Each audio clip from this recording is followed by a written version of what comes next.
Bismillahirrahmanirrahim. Today we will be discussing a very important topic and a very confusing topic.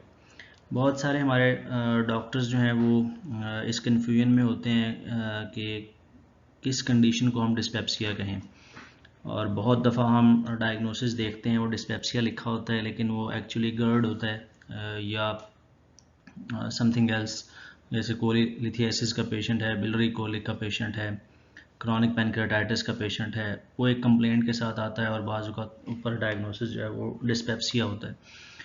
तो dyspepsia है क्या, किस condition को हम डिस्पेप्सिया कहेंगे, और what is difference between organic and functional cause of dyspepsia, इन दोनों में फ़र्क क्या है, ये देखना, ये समझना, ये जानना बहुत ज़रूरी है।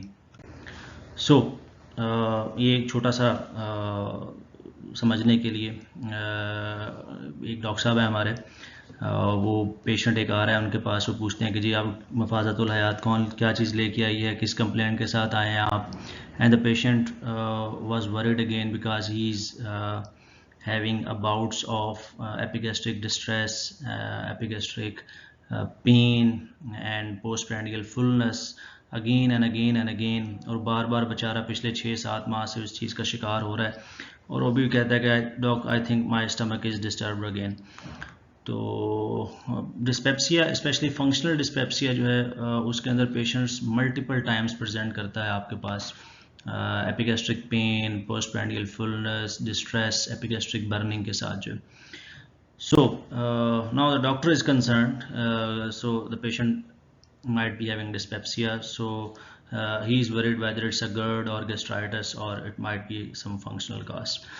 तो ये बहुत सारे डॉक्टर्स यहाँ पे थोड़ा सा हिचकिचा जाते हैं उसको फाइनल डायग्नोसिस देते हुए कि इसको हम लेबल क्या करें, ये डिस्पेप्सिया ही कहें इसको, या इसको GERD कहें, या इसको गैस्ट्राइटिस कहें, या इसको फंक्शनल बाउल डिजीज़ हम लेबल करें। So what is dyspepsia? Dyspepsia means non-specific upper GI symptoms that includes these 4 things. ये 4 चीज़ें इसमें included होती हैं: epigastric pain, epigastric burning, early satiety और postprandial fullness। इनके साथ एक पेशेंट आपके पास आता है तो फिर आप उसको डिस्पेप्सिया कहेंगे। कि पेशेंट आपके पास आए एपिगैस्ट्रिक पेन के साथ, या एपिगैस्ट्रिक बर्निंग के साथ, या अर्ली सेटाइटी कि चंद लुक में लेता हूँ पेट भर जाता है पेशेंट का आपको, या पोस्ट प्रैंडियल फुलनेस, ये टर्म यूज़ करते हैं अफारा होना, आफर जाना पेट जो है, कि खाने के फ़ौरन बाद पेट फूल जाता है, गैस बन जाती है, that is called post prandial fullness. Heart burn, छाती में जलन का होना या पेट के किसी और हिस्से में दर्द होना, pain anywhere else in the abdomen, ये डिस्पेप्सिया की डेफिनेशन के अंदर नहीं आता है। अगर एक मरीज़ कह दे कि जी मुझे मुंह में कड़वा पानी आता है, छाती जलती है, मुंह में थूक ज़्यादा बनता है, दैट मीन्स इसोफेजाइटिस और GERD, ये उसको शो कर रहा होता है। या वो कहीं और हाथ लगाए दर्द में, वो राइट हाइपोकॉन्ड्रियल पेन का कहे, वो left iliac fossa pain, right iliac fossa pain का कहे, दैट मीन्स समथिंग एल्स, वो डिस्पेप्सिया नहीं है। And dyspepsia lasts longer than 3 to 6 months without any structural cause completes the definition of functional dyspepsia। 3 से 6 माह पेशेंट्स को dyspepsia के symptoms रहें और उसमें कोई रेड फ्लैग साइन ना हो, या आपने उसको इन्वेस्टिगेट किया है और इन्वेस्टिगेशन अनरिमार्केबल हो और कोई स्ट्रक्चरल काज ना मिले, देन उस डिस्पेप्सिया को हम फंक्शनल डिस्पेप्सिया लेबल करते हैं। So what's the diagnostic approach? It's the same as we discussed before. First you have to take the details of the symptom, जो patient complain कर रहा है, like वो early satiety के साथ आ रहा है, वो postprandial fullness के साथ आ रहा है, वो epigastric pain या epigastric burning के साथ आ रहा है, ये चारों के साथ ही आ रहा है, कहता है कि चारों ही मसले मसाइल होते हैं मुझे। First you have to take the details कि उसका onset क्या है, duration क्या है, progression कैसी है उसकी, उसकी relieving factors क्या हैं, aggravating factors क्या हैं, association क्या है। Then you have to take the detailed history of associated symptoms। हमने कहा था कि आप diagnosis construct नहीं कर सकते हैं without asking associated symptoms। You need constellation of symptoms to reach a diagnosis or to rule out any dangerous underlying cause। उसको rule out करने के लिए आपको चाहिए। Then any red flag signs, कोई red flag sign तो नहीं है। Physical examination, आप उसकी करेंगे and then you have to construct the diagnosis. This is an approach we are discussing in previous lectures as well. So what are the red flags in history and physical examination? The approach is same. OD para आपने वैसे ही करना है उस patient का. associated symptoms जो हम already abdominal symptoms में discuss कर चुके हैं वो वैसे ही करने. सो उस हिस्ट्री के अंदर आपको ये उसी तरतीब के साथ मैंने मेंशन किए हुए हैं. अगर ओडी पैरा करते हुए पेशेंट आपको कहता है कि उसको सडन ऑनसेट सुवेयर सिम्टम्स आए, एक पेशेंट कहे कि he is suffering from epigastric pain that is sudden in onset and very severe in intensity and is progressive in nature, कि वो बढ़ती जा रही है जब से शुरू हुई है. that shows organic cause, that is not simple dyspepsia or functional dyspepsia. वो GERD हो सकता है, वो APD हो सकता है which are benign pathologies, और sometime वो malignancy भी हो सकता है अगर उसको previous history है GERD और APD की, पास हिस्ट्री उसकी GERD या APD की है और अब वो वर्सनिंग ऑफ सिम्टम्स के साथ आ गया तो that might be a case of malignancy. या वो एग्रीवेशन बताता है. आप ओडी पैरा में आगे पूछते हैं जाके what are the aggravating and relieving factors. अगर वो एग्रीवेशन बताता है सिम्टम्स की मिल्क, फिश या एग के साथ, कि मरीज़ कहता है कि डॉक्टर साहब मुझे ये सिम्टम्स आ रहे हैं और ये बढ़ते जा रहे हैं और जब भी मैं दूध लेता हूँ या अंडा लेता हूँ या मछली लेता हूँ तो उससे ये वर्स हो जाते हैं, बिगड़ जाता है मामला मेरा. That might be a case of eosinophilic gastroenteritis. नहीं भी हो सकता है लेकिन ये एक बड़ी स्ट्रांग एसोसिएशन होती है एसिनोफिलिक गैस्ट्रोएंटेराइटिस के साथ. लास्टली एग्रीवेशन विद व्हीट और ग्लूटेन डाइट. अगर गंदम या ग्लूटेन कंटेनिंग डाइट जो है उसके साथ एग्रीवेशन हो रही है इवन डिस्पेप्सिया के सिम्टम्स की, दैट शोज ग्लूटेन हाइपरसेंसिटिविटी. अब पाकिस्तान के अंदर चूंकि गंदम स्टेपल फूड है, बाज़ औक़ात ये डायरेक्ट रिलेशन नहीं मिलता है आपको, चूँकि यहाँ पे लोग सुबह दोपहर शाम गंदम खाते हैं, कभी कभार तो खाते नहीं है कि वो आइडिया हो कि ये एग्रीवेशन टिपिकली ग्लूटेन के साथ ही है या नहीं है. लेकिन बाज़ औक़ात इंटेलिजेंटली कुछ पेशेंट आपको बता देते हैं कि उनको ये लगता है कि गंदम के साथ ही वर्सन होती है उनकी सिम्टम्स डिस्पेप्सिया के जो. अच्छा, अगर उसकी एसोसिएशन, अब हम एसोसिएटेड सिम्टम्स पे आ जाते हैं उसी तरतीब के साथ जैसे आपने अब अब्डोमिनल सिम्टम्स पूछने हैं. अगर डिस्पेप्सिया के सिम्टम्स के साथ उसको हार्ट बर्न भी है, रिगर्जिटेशन भी है, वाटर ब्रैश भी है, दैट शोज के the underlying cause is oesophageal erosion. तो फूड पाइप के साथ उसका ताल्लुक है, तो वो GERD हो सकता है, इसोफेजाइटिस हो सकता है. अगर लॉन्ग स्टैंडिंग मसला चल रहा है GERD का तो इसोफेजियल कार्सिनोमा भी हो सकता है इन्हीं सिम्टम्स के साथ जो है. अगर उसको साथ डिस्फेजिया या ओडाइनोफेजिया भी आ गया, मरीज़ कहता है कि मुझे लुकमा खाता हूँ तो फंसता भी है गले में मेरे या नीचे छाती में जाके फंस जाता है, या तकलीफ होती है खाना निगलते हुए, लुकमा निगलते हुए, पानी पीते हुए, that again shows either oesophagitis और इसोफेजियल कार्सिनोमा. तो ये अगेन ऑर्गेनिक काज को शो कर रहा होता है. रिकरिंग वॉमिटिंग हो रही है, बार बार उल्टी आ रही है उस पेशेंट को, डिस्पेप्सिया है, वो कहता है कि डॉक्टर साहब इधर जलन होती है या दर्द होती है या अफारा होता है या या अर्ली सिटाइटी है, पोस्टप्रेंडियल फुलनेस है या जलन है मैदे वाली जगह पे, लेकिन उसके साथ मैं जब भी खाना खाता हूँ मुझे उल्टी आ जाती है. रिकरेंट अटैक्स ऑफ वॉमिटिंग हैं, स्पेशली बिलियस वॉमिटिंग आ जाए तो ये ऑर्गेनिक काज को शो करती है. जैसे क्रॉनिक पेनक्रेटाइटिस के पेशेंट्स हैं वो डिस्पेप्सिया विद रिकरिंग वॉमिटिंग के साथ आते हैं. कोलीलिथियसिस बिलरी कोलिक के पेशेंट है वो इसी तरह epigastric pain with recurrent vomiting के साथ प्रेजेंट करते हैं आपके पास. APD एसिड पेप्टिक डिजीज का पेशेंट है वो रिकरेंट अटैक्स ऑफ वॉमिटिंग के साथ आते हैं. मलिग्नेंसी का पेशेंट जो है वो आपके पास dyspepsia with recurrent attacks of vomiting के साथ प्रेजेंट कर सकते हैं. Then non resolving upper abdominal pain. अगर एक पेशेंट को एपिगैस्ट्रिक पेन या बर्निंग शुरू हुई है जो कि नॉन रिजॉल्विंग नेचर की है, रिजॉल्व नहीं हुई है, कॉन्टिन्यूस फैशन में उसको पेन हो रहा है, दैट डजंट शोज कि it's simple a case of dyspepsia.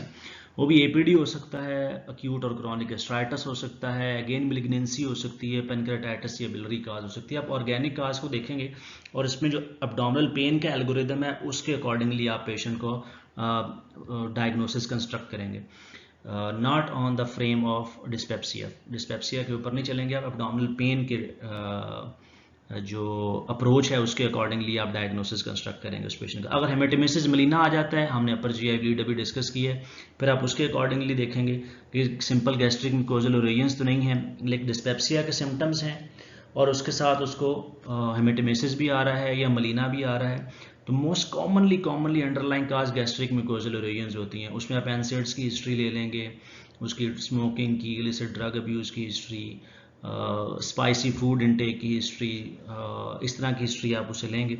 APD हो सकता है, इवन गैस्ट्रिक मैलिग्नेंसी या इसोफेजियल और वेरिसेस हो सकते हैं, या पोर्टल हाइपरटेंसिव गैस्ट्रोपैथी हो सकती है उसके अंदर जो। तो अगेन आप यहाँ पे एल्गोरिदम अपर जीआई ब्लीड का फॉलो करेंगे। फिर जो है जॉन्डस, अगर जॉन्डस आ जाता है एक पेशेंट को साथ जो है, डिस्पेप्सिया के सिम्टम्स हैं, now he is having yellowing discoloration of eyes, उसकी आंखें पीली होना शुरू हो गई हैं, that might be a case of hepatitis. Acute viral hepatitis usually इसी तरह से प्रेजेंट करता है कि पेशेंट कहता है कि मुझे हल्का फुल्का मैदे में दर्द है, साथ उल्टी आ रही है, भूख मर गई है और अब आंखें पीली होना शुरू हो गई हैं, तो अक्यूट वायरल हेपेटाइटिस हो सकता है। असेंडिंग कोलेंजाइटिस, उसमें सिवियर अपर एब्डोमिनल पेन होती है आमतौर पे। जॉन्डस होता है पेशेंट को जो है, और फीवर होता है। कोलिडोकोलिथियासिस, कोलिडोकोलिथियासिस के पेशेंट बाजू का डिस्पेप्सिया के साथ प्रेजेंट करते होते हैं। देन अगर जर्नल सिम्टम्स आ जाएं, एसोसिएटेड सिम्टम्स को ही हम लेके चल रहे हैं, अगर जर्नल सिम्टम्स आ जाएं, फीवर आ जाए, वेट लॉस आ जाए, पैलर हो, लिम्फेडिनोपैथी आ जाए, दैट शोज अंडरलाइंग मैलिग्नेंसी, तो ये अंडरलाइंग मैलिग्नेंसी को शो करता है अलॉन्ग विद डिस्पेप्सिया।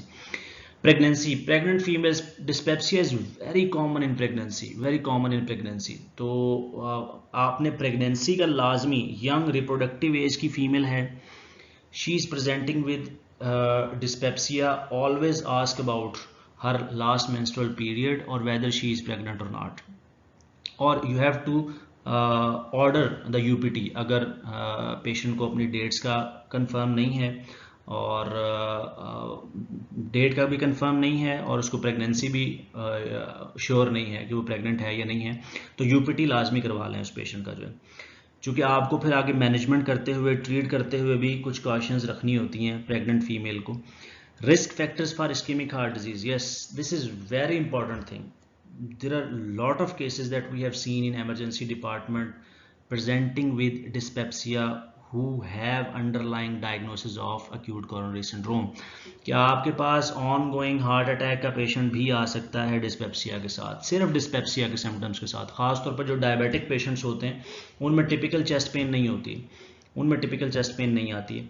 तो अगर एक पेशेंट को रिस्क फैक्टर है इस्केमिक हार्ट डिजीज़ का और उसको साथ चेस्ट टाइटनेस भी है, स्वेटी भी है, एंशियस लुकिंग भी है, तो आप ECG कर लें, आप एक्यूट कोरोनरी सिंड्रोम लाजमी रूल आउट कर लें उस पेशेंट के अंदर जो।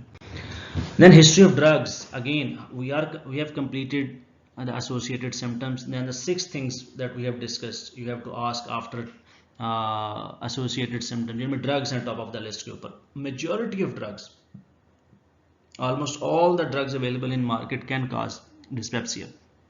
So majority of medicines, उसमें NSAIDs हैं, उसमें antihypertensive drugs हैं आपके पास, anticoagulants हैं, antiplatelets हैं, they can cause dyspepsia. Herbal medications हैं, पेशेंट मल्टीविटामिन्स ले रहा है, कोई इलिसिट ड्रग अब्यूज़ है उसकी हिस्ट्री लें, स्मोकिंग की हिस्ट्री लें, they all can be a cause of dyspepsia.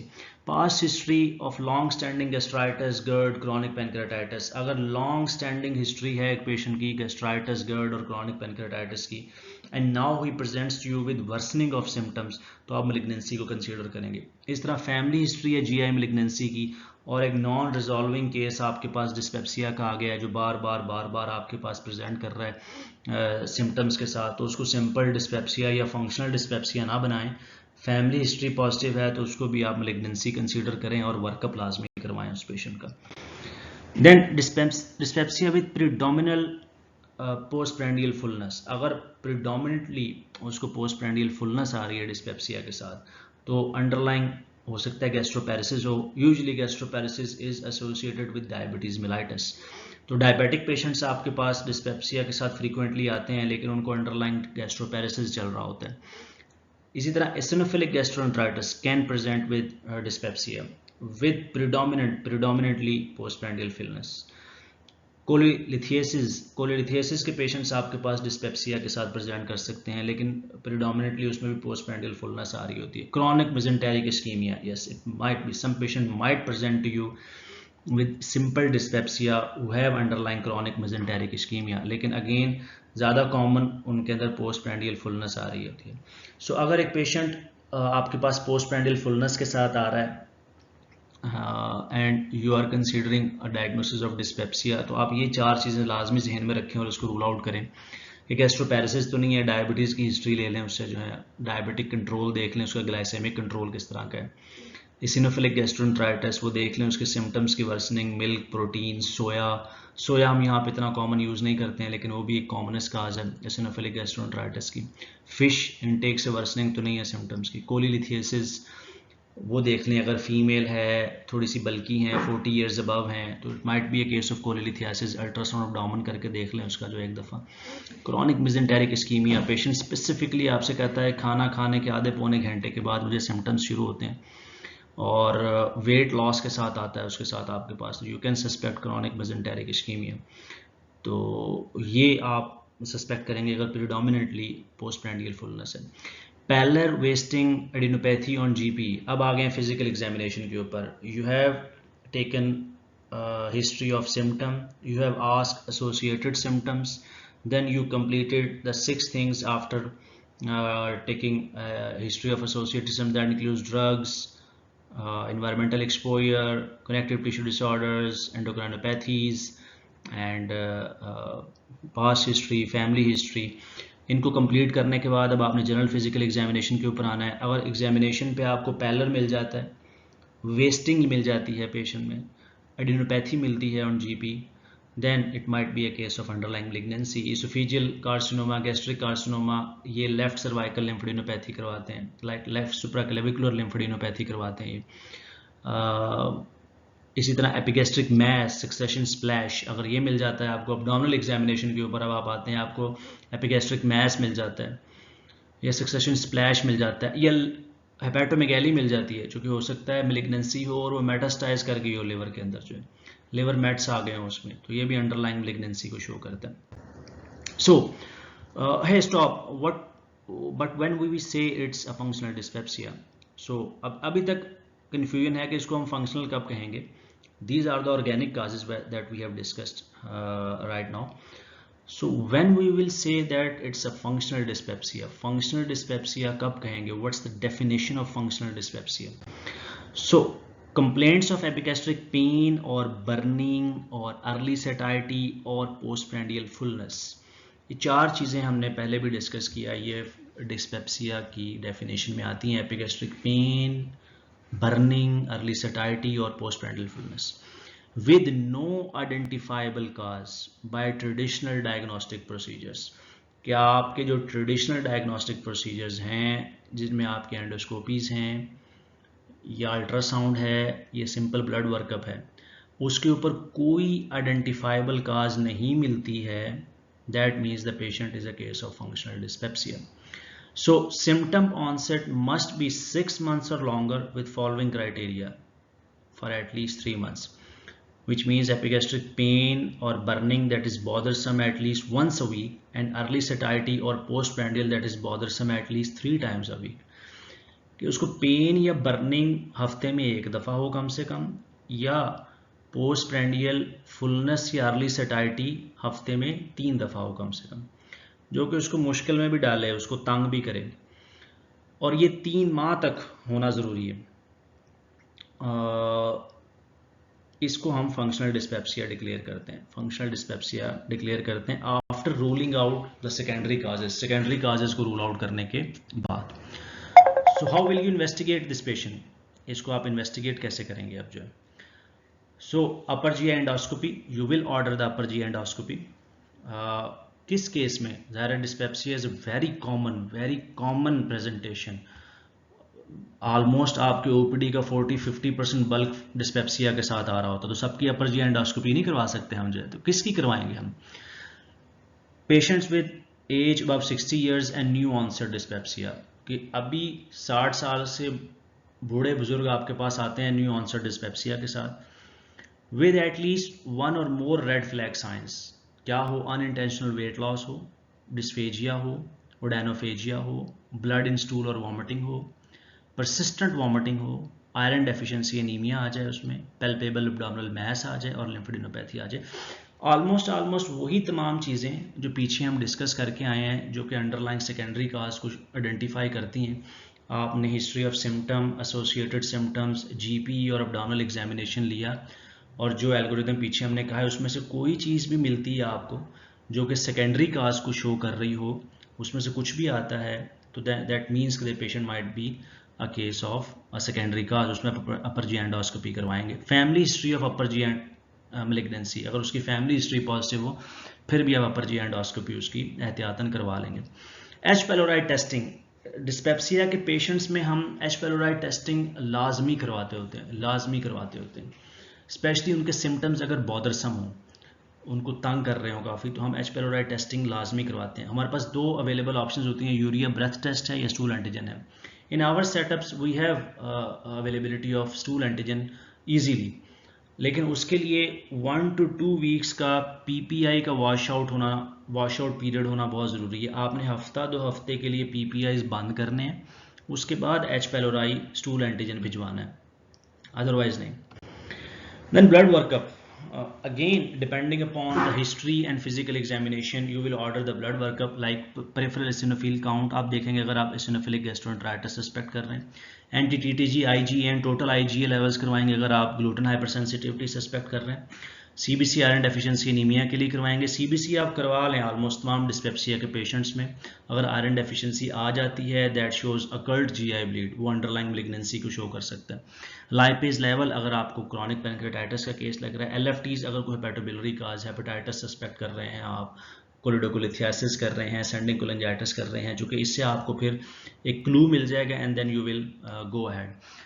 Ultrasonography is a very important screening tool in a patients with probable secondary cause. तो अल्ट्रासोनोग्राफी का भी आप थ्रेशोल्ड काफ़ी लो रखें ऑर्डर करने का। अगर आपको कोई भी अंडरलाइंग सेकेंडरी काज लगती है, जैसे हेपेटोबिलियरी काज लग रही है आपको अगर, तो उसमें आप अल्ट्रासोनोग्राफी ऑर्डर करेंगे। CT abdomen pelvis with contrast, specially अगर आपको अंडरलाइंग मैलिग्नेंसी सस्पेक्टेड है तो आप CT abdomen pelvis with contrast order कर सकते हैं। This is very simple investigation, बहुत ज़्यादा कोई कॉम्प्लिकेटेड थिंग नहीं है डिस्पेप्सिया को इन्वेस्टिगेट कैसे करना है। यूजुअली हमें इन्वेस्टिगेशंस की ज़रूरत नहीं पड़ती हैं। Majority of cases are with functional dyspepsia और benign causes of dyspepsia, like APD के केसेस आते हैं आपके पास, क्रॉनिक गैस्ट्राइटिस के पेशेंट्स आते हैं आपके पास, कोलिलिथियासिस के पेशेंट्स आते हैं आपके पास, all of which are very benign causes, जिसमें आपको अपर जी एंडोस्कोपी की ज़रूरत नहीं होती है सच, तो बहुत बड़ा ब्लड वर्कअप करवाने की ज़रूरत नहीं होती है। या और APD chronic gastritis usually H pylori की वजह से होता है। एच पेलोराई आपने इन्वेस्टिगेट करना है डिस्पेप्सिया केसेस के अंदर जो है। So thank you very much, this is an approach to dyspepsia. इसको आप सुने, अपनी अप्रोच बनाएं और OPD में और एमरजेंसी में प्रैक्टिस करें। Thank you very much.